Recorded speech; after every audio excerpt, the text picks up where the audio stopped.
sinner comes before you. I have sinned. But you have sinned. I have sinned. She's a sinner. I know I have sinned. They make me a sinner. I have sinned. I have sinned. Sin. It's a sin. You are a sinner.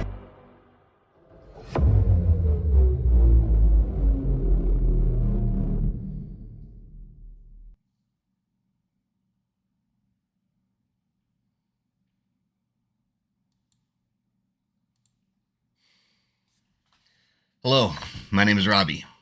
On here, I am Templar Knight. Every person who believes in God but does not go to church has a story why. But whenever two or more people gather in God's name, He is there. So this is church. Welcome. I'm glad that you're here.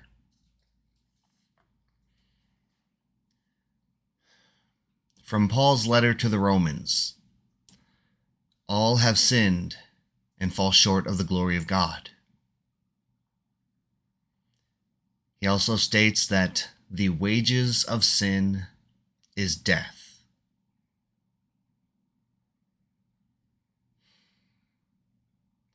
Also that God shows His love for us, that while we were still sinners, Christ died for us.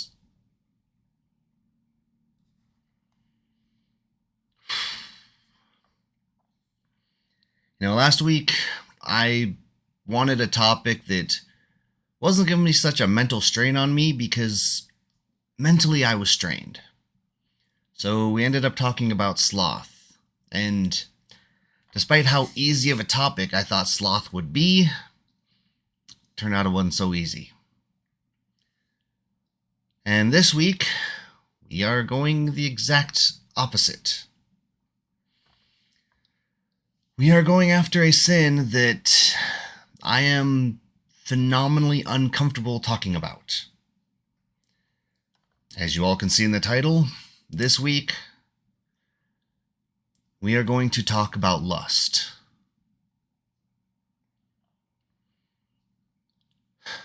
I struggle with lust.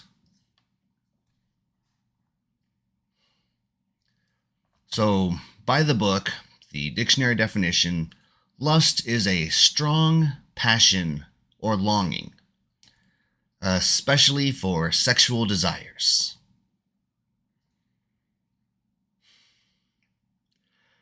I'm going to do my best to get through this topic, but as we all know, I'm not comfortable talking about sex. My parents raised me with 3 rules. You don't drink, you don't smoke, and no sex until you're married. Sometimes I wish they would have had more rules for me, but those are the ones I had. So I had my first drink when I was 35 years old in a well-controlled environment with people who cared about my well-being. And even now, as a grown man, I have very clear limits that I place on myself about when and how often and how much I drink.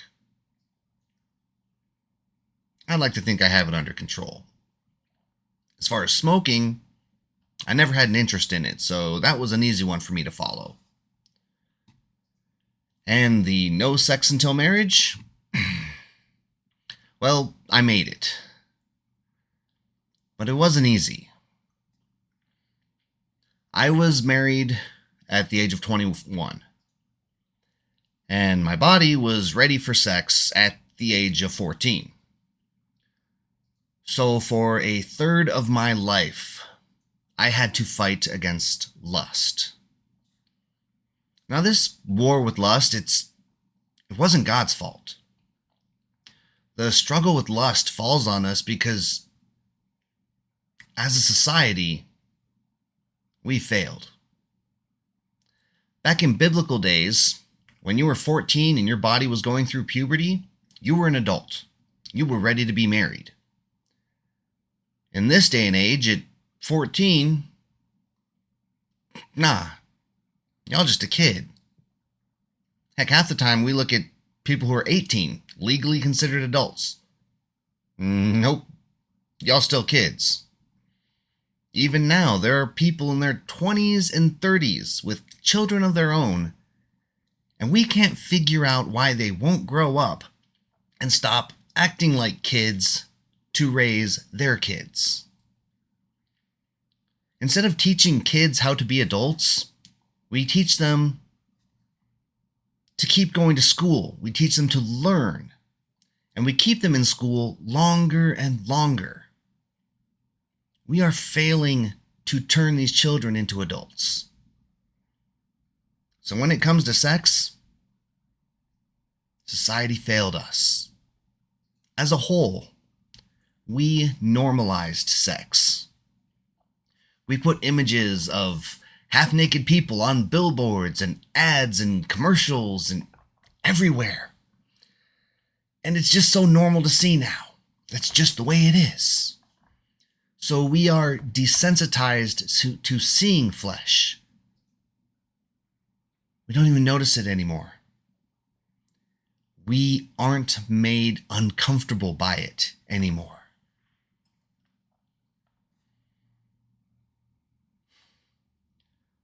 Probably the worst thing we, as a society, ever did to help the sin of lust, we let it hide behind a word, love. And I hate that. Sin found a way to corrupt the word that is supposed to be one of the greatest and purest feelings God ever gave us. God's love, God's grace.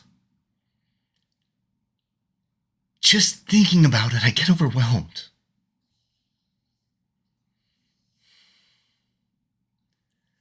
Anyone want to tell me why it's called making love when it's really falling to lust?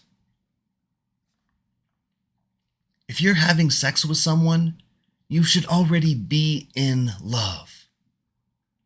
Sex is what happens when people have love. Love is not what happens when people have sex. And not the attraction or desire that we have turned love into, but the kind of love that comes when a man and a woman commit their lives to each other and their souls to the Lord. That trifecta of marriage.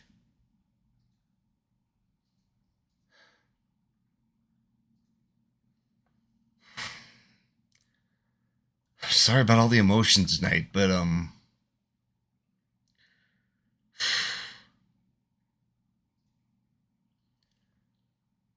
Lust and I, we got history. Not a good one.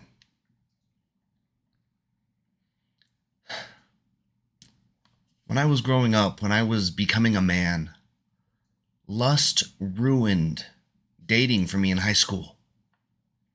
See, apparently in high school, it is acceptable if two people love each other, they have sex. So in high school, at an age where everything is an emotional roller coaster, I was in love every other week. So sex was often brought up. And unfortunately, not everyone was raised to think that sex is only acceptable in marriage. So a lot of relationships were ruined for me because of this difference. Sex and lust made me resent the word love. Sex and lust desensitized us so much that the word love doesn't mean anything anymore. And I think about how we use the word love now. I love the Baconator. Oh, I love what you did with your hair. I love me some Mountain Dew. We even use it sarcastically, like I dropped something at work the other day and it rolled behind the furnace and I couldn't get to it. I just looked at myself. I'm like, love that for me right now. I hate that we lost the word love and all that it stood for.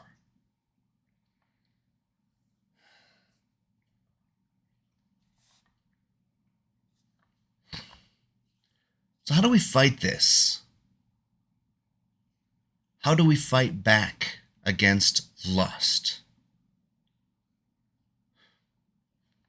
Thankfully, I'm good at this one. I have a lot of experience in this battle. And there are some key lessons that I've learned to use. First one and most important thing that I was ever taught, and this applies to any sin that is going to stand against you. Know the answers to the question before it comes up. Be prepared before it's even a situation. I still remember the first time sex was an option for me. It caught me off guard, but I was ready because I had already made up my mind that I was waiting till marriage. And thankfully, because I already knew that, I was strong enough to say no. And the more times sex became an option, I already had my answer.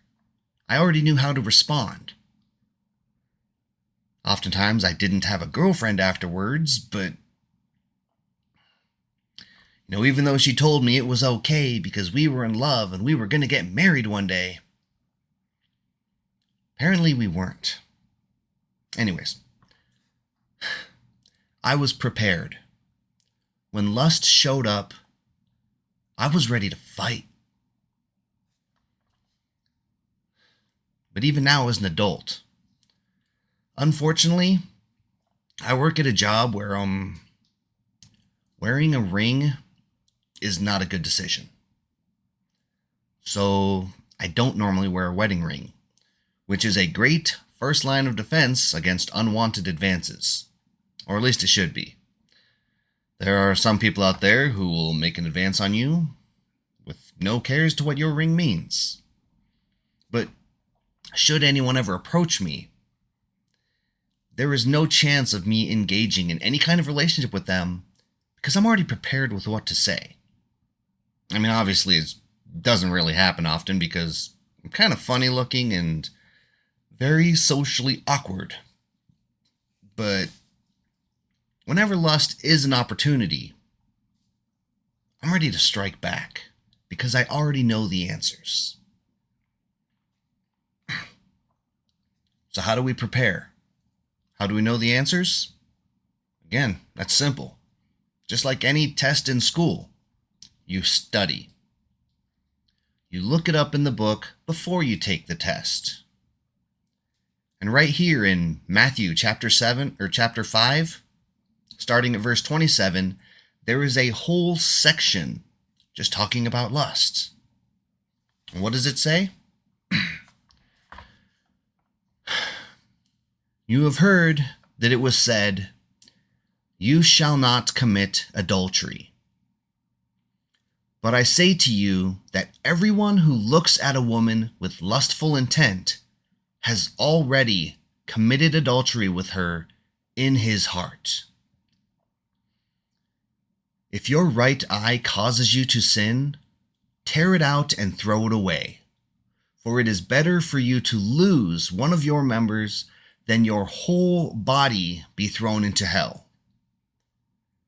If it is your right hand that causes you to sin, cut it off and throw it away.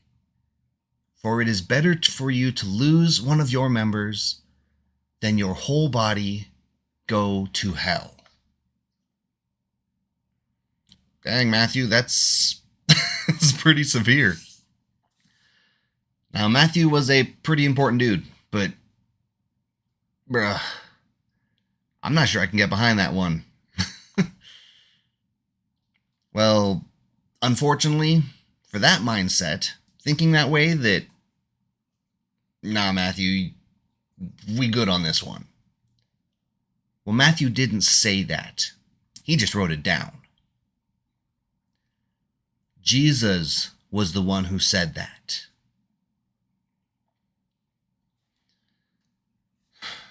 I'm not sure about y'all, but when I'm thinking, okay, it was Matthew, I was meh. But Jesus said that. Okay, I'm paying attention.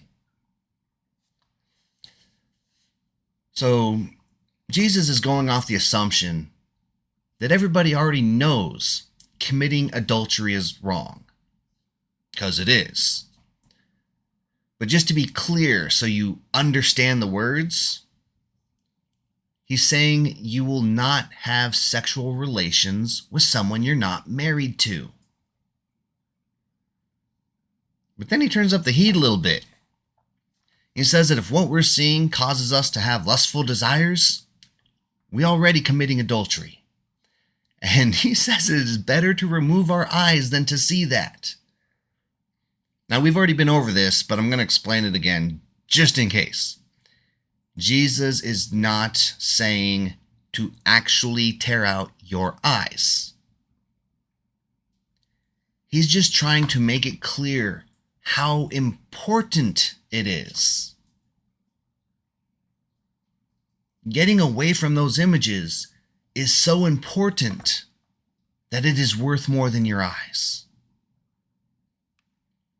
If you cannot look at someone or something without it being a weapon that lust uses against you, you need to get that out of your life.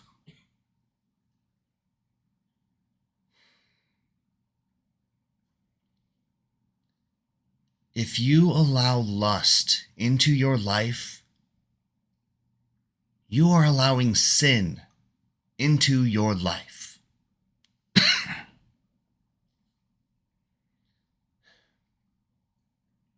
And what are the three opposites that we learned at Easter? Jesus defeated sin, which grants those who accept him eternal life, which leads to heaven. Jesus equals life, which equals heaven. And the opposites. Sin equals death, which equals hell. That's why Jesus was so savage about tearing out our eyes, cutting off our hands to fight lust.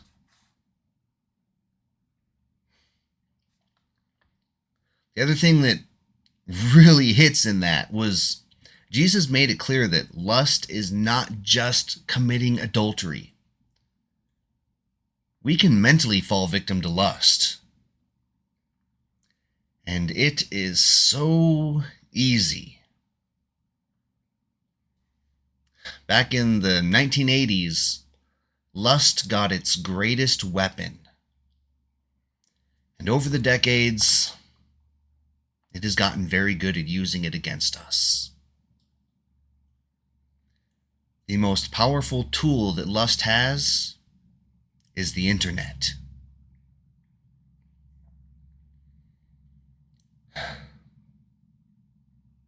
started looking up some statistics and numbers to throw in here just to see how big of a deal it is, but it was making me sick to my stomach to think about.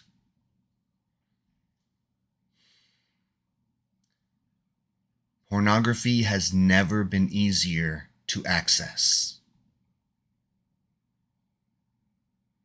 Lust has never been easier than it is now.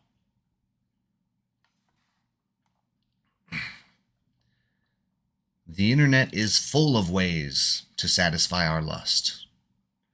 Whether it's images or videos or people in chat rooms, lust has become a multi-billion-dollar industry that's just racking it in. And the worst part of it? We've all been mistaken to think that it's only about money. We just see the superficial side of it. But it's not. Because lust is sin. Sin equals death, equals hell.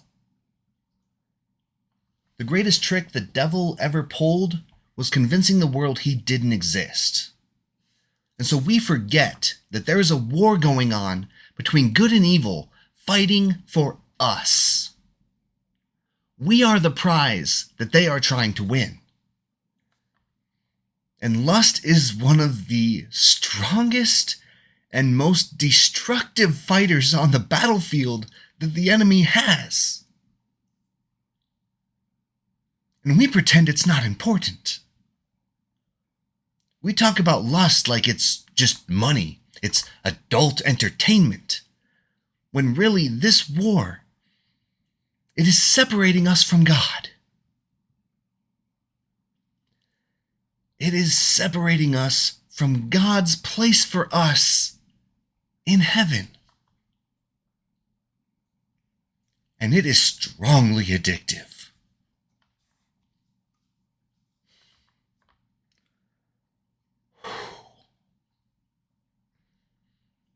So, eyes open to how serious this is?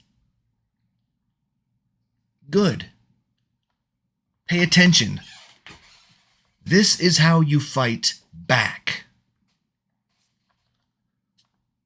First way to fight lust, as I had said early, be ready for when it attacks. Make no mistake in your mind that when those desires and those urges come, this isn't just some random thing. You are being attacked by sin. Have your mind made up how you are going to respond before the battle starts.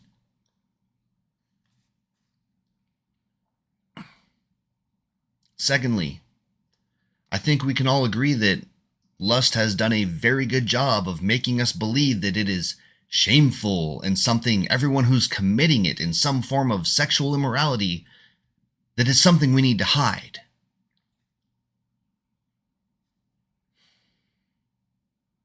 Smart move.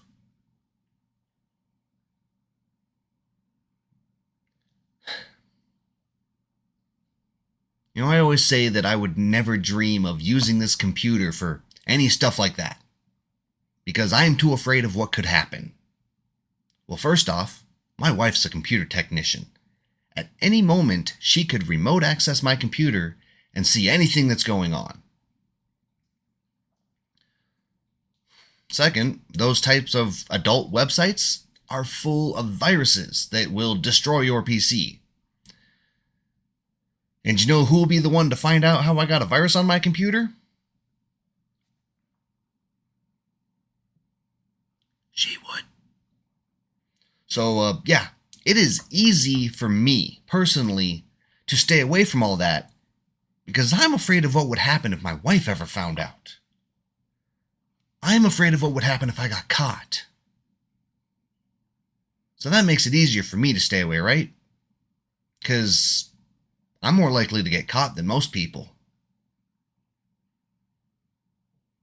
Everyone's afraid of getting caught. Here's the kicker. I'm so worried about letting down my wife that if I were to fall victim to lust, and what would happen if she caught me, why are we not more worried about letting down God by falling a victim to lust? We worry about what the people in our lives would say if they caught us struggling with lust.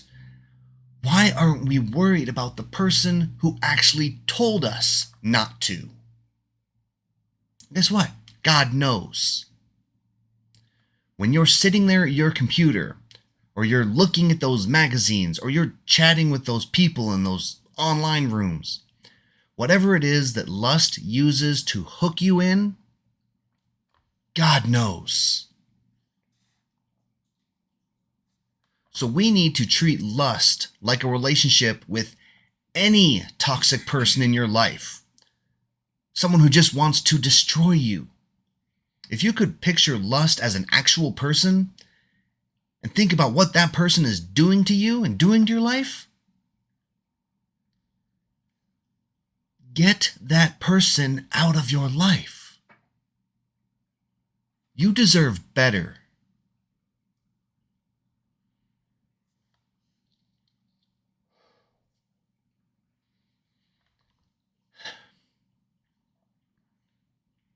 The worst part about lust?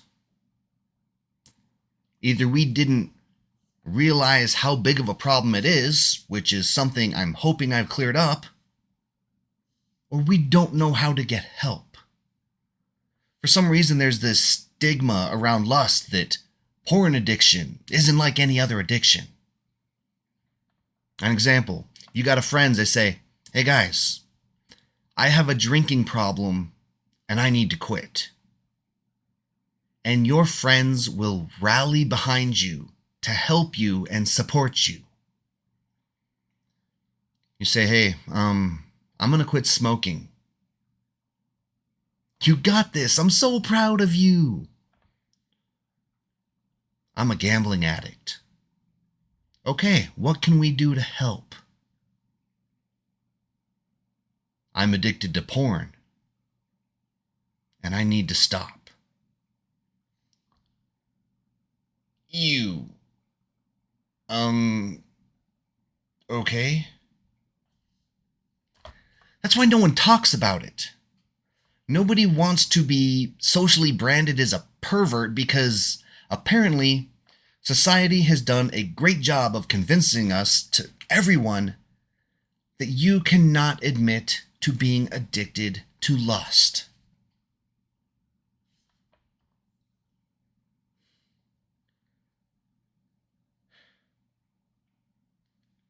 As I said, there is a war going on between good and evil, and they're fighting for you. And lust is one of the strongest, most destructive people on the battlefield. It has done so good at protecting itself, at securing it in our lives, and making it seem like it's perfectly normal and it's not a big deal. We don't even know how to deal with it anymore.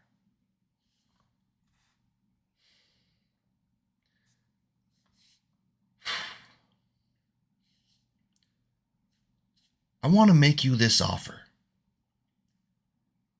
If you need help, if you are struggling and you don't know what to do, but you know you need to stop, there are hundreds of websites out there with great information.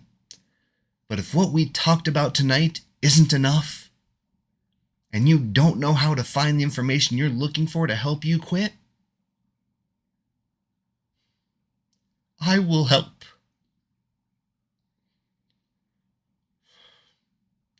And I promise you that if you reach out to me privately asking for help, there will be no judgment from me. If you need help fighting your addiction to lust, I will help you.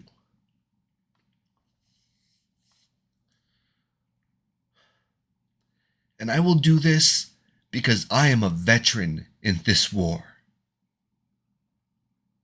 Because I too was addicted to lust. But I learned how to fight. I learned how to win this battle.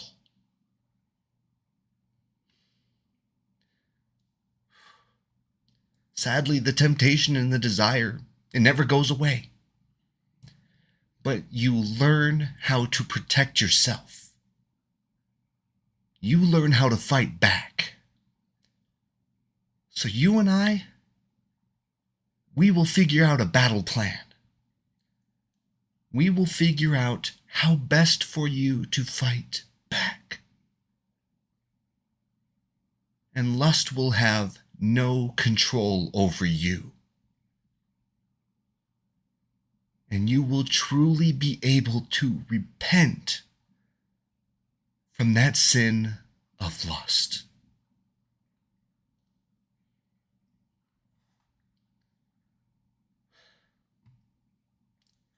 So I'm going to pray this aloud. And if you feel like you're ready for change, if you want to break the cycle of sin in your life, feel free to pray this with me.